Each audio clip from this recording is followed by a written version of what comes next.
Jason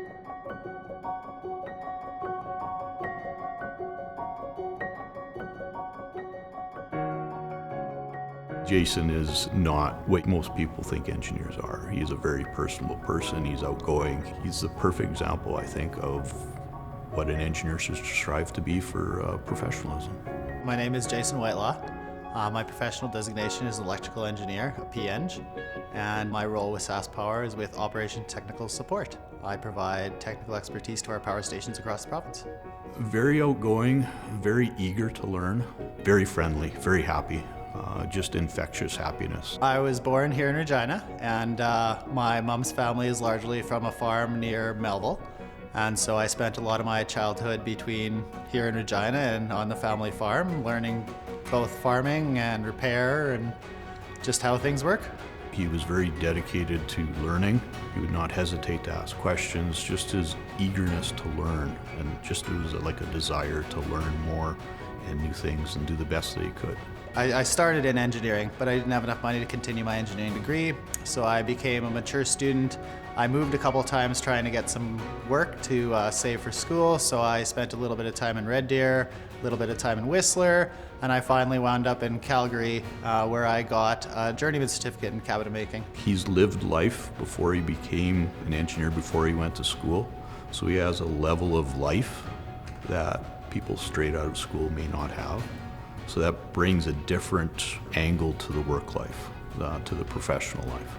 I knew I wanted to be an engineer right from the time I entered high school for sure, and probably long before that. And Calgary was always just a stopgap to make enough money to go back to engineering, and it just so happened that the shop I was working for told me about the apprenticeship opportunities and what they could pay me if I took an apprenticeship. And I ran the math, and it was financially responsible for me to take the apprenticeship to advance my opportunity to go back to school that much faster. Jason is very safety conscious. Safety is priority one. He is a leader when it comes to safety. We touch equipment. We're in power plants. So safety is paramount. He knows his limits.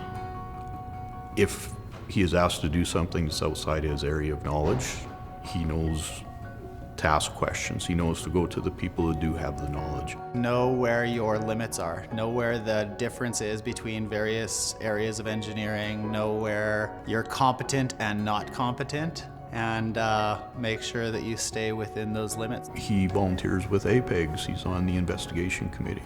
He's volunteered for years in different forms for the local IEEE chapter. He was volunteering with the Regina Engineering Society, also at the U of R. My involvement in the university was super extensive. I served as a student senator on the U of R Senate. I was alumni representative, president, and VP professional on the RESS for 2 years each. I participated in the food bank's construction team, which built structures out of canned food and donated it all to the food bank here in Regina.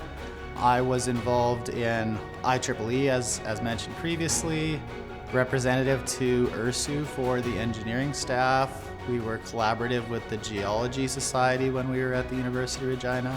So he's a very busy individual, and he gives back. So with APEGS, I started with the Student Development Committee back when I was a student still.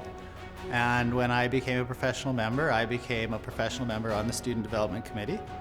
And then I was always interested in the investigation and discipline side of things, so I put my name in for a volunteer for those committees, and an opportunity opened up for an electrical to join the investigations committee. So I resigned to the Student Development Committee, and I served 2 full terms on the investigations committee. My last term just completed this spring. The amount of learning opportunities, the amount of exposure to different things that I would have just never been aware of without this volunteerism. The inner workings of the university, the inner workings of the faculty, the amount of information that I've learned in serving with these various committees and community things has been immense. It's definitely contributed to the success I feel like I have today. He fully shows up every day to work. He is fully engaged. He is a very happy, positive person. I've never heard a negative comment about Jason. Congratulations, Jason, on this award. It's a small token of appreciation and recognition for all the hard work in your career so far. I'd like to take this opportunity to thank Dean Yager for nominating me for this award and for being such a fantastic mentor, my family for supporting me, and all the other various mentors that I've had throughout the years, including my own parents. Thanks.